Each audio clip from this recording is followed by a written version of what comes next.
নমস্কাৰ সকলোলৈকে আজি কেইজুমান নুনি কটনৰ যোৰা লৈ আহিছোঁ পিয়ৰ হেণ্ডমেড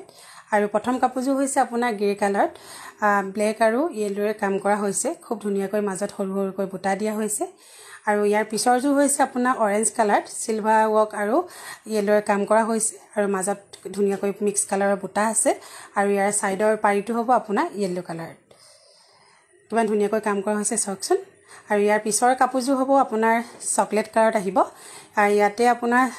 গ্ৰে কালাৰ ফুল আৰু য়েল্লো কালাৰ ফুল কৰা হৈছে মাজত মিক্স কালাৰ বুটা দিয়া হৈছে কাপোৰটো খুব ধুনীয়া হয় আৰু আপোনালোকৰ যদি ভাল লাগে তেনেহলে আপোনালোকে স্ক্ৰিনশ্বট মাৰি মোলৈ হোৱাটছআপ কৰিব পাৰিব আৰু নেক্সট কাপোৰযোৰ হৈছে আপোনাৰ বটল গ্ৰীণ হয় ইয়াতে ৰাণী পিংক আৰু য়েল্লোৰে কাম কৰা হৈছে